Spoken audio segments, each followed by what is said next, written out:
আজ তোমাদের দেখাবো কচু বাটা। কচু বাটা ভাত দিয়ে খেলে দারুণ লাগে, এক থালা ভাত খেয়ে নিতে পারবে। তো সহজভাবে কিভাবে কচু বাটা তৈরি করা যায় আজকে আমি তোমাদের পুরো ভিডিওটা দেখাবো। এটা কচু বাটা তৈরি করার পর দেখো কতটা মিহি আর কালারটা কত সুন্দর হয়েছে, কিভাবে হলো সেটা আমি দেখাচ্ছি। প্রথমে এই যে কচুগুলোকে কেটে ধুয়ে এরকম গ্রেটার দিয়ে ভালো করে, এই যে গ্রেটার দিয়ে ভালো করে গ্রেট করে নিয়েছি, এরকম সরু সরুভাবে ভালো করে গ্রেট করে নিয়েছি। এইবার মিক্সিতে এগুলোকে দিয়ে দিচ্ছি। দেখো শিলনোড়ায় এত বাটা তো সম্ভব হয় না এখনকার দিনে, তো আমরা মিক্সিতেই বাটবো।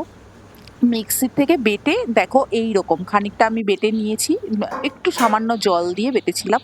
আর এইগুলো হলো কাঁচা লঙ্কা, এর মধ্যে আছে সর্ষে আর পোস্ত। সর্ষে একটু সামান্য জল দিয়ে সর্ষে, পোস্ত আর কাঁচা লঙ্কাগুলোকে বেটে নেব। কচু আমাদের আগেই বাটা হয়েছে, তোমাদের দেখালাম মিক্সিতে বেটে কেমন টেক্সচারটা এসছে। এবার এটাকে আমরা ভালো করে বেটে নেব। এই যে কচু বাটা আমার সম্পূর্ণ রেডি, আর এটা সর্ষে, পোস্ত আর কাঁচা লঙ্কা বাটাও আমার সম্পূর্ণভাবে রেডি। এবার কড়াইতে দিয়ে দিয়েছি একটু সর্ষের তেল, রান্নাটা সর্ষের তেলেই ভালো লাগবে। এবার সামান্য জিরে ফোড়ন দিয়েছি, আর দিয়েছি দুটো তেজপাতা, আর একটুখানি দেব হচ্ছে শুকনো লঙ্কা। শুকনো লঙ্কা বেশি খাওয়া ভালো না, আমি একটাই দিচ্ছি, আমরা যেহেতু কাঁচা লঙ্কা অনেকটা ইউজ করেছি। এবার এটা একটু সামান্য ভাজা ভাজা হচ্ছে।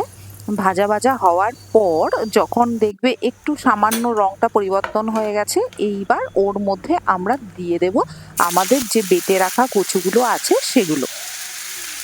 কচুগুলো ভালো করে তেলের সাথে মিশিয়ে দিচ্ছি। দেখো কচু বাটাগুলো আসলে এই সময় একটু সরে যাবে, একটু সামান্য জল দিয়ে তো কচুটা বাটা হয়েছে, নালে তো এতটা মিহি হয় না। তো তেলের মধ্যে দিলে একটু চিচি করে ফাটে আর কি, তো একটু সেইভাবে দেবে। তেলের মধ্যে কচু বাটাগুলোকে আবার মিশিয়ে দেওয়া হচ্ছে। এবার সম্পূর্ণ তেলের মধ্যে কচুটাকে ভালো করে একটু ভাজা ভাজা ভাজা ভাজা করা হবে। দেখো রংটা যখন একটু পরিবর্তন হয়ে যাবে তারপরেই আমরা মশলাগুলো অ্যাড করব।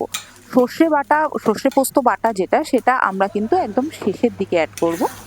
এইবার দেখো জলটা অনেকটা টেনে এসছে, রংটাও পরিবর্তন হয়ে গেছে, তেল মশলাটাও ভালোভাবে মিশে গেছে। এবার সামান্য দিয়ে দিচ্ছি লবণ। লবণটা বুঝে দেবে, যে যেরকম খাও লবণ সেই পরিমাণ দেবে। আর দিয়ে দিলাম হলুদ।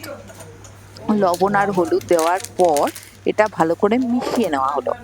আর দেখো দিচ্ছি একটুখানি জিরের গুঁড়ো। জিরের গুঁড়ো দিলে একটু টেস্টটা ভালো আসে, সেই জন্য সামান্য পরিমাণে জিরের গুঁড়ো আর একটুখানি ধনের গুঁড়োও আমরা মিশিয়ে দিলাম। এই পুরো মশলাটা দেওয়ার পর এটা ভালোভাবে যখন ভাজা ভাজা হয়ে আসছে, এটা ভালো করে মিশিয়ে দিতে হবে যেন পুরো বাটাটার মধ্যে ভালোভাবে এটা মিশে যায়। মিশে যাওয়ার পর মশলাটা মিশে গেলে একটা রং পরিবর্তন হয়ে অন্য রকম রং আসবে, তাহলেই বুঝে যাবে যে মশলাটা ভালোভাবে কচু বাটার সাথে সম্পূর্ণভাবে মিশে গেছে।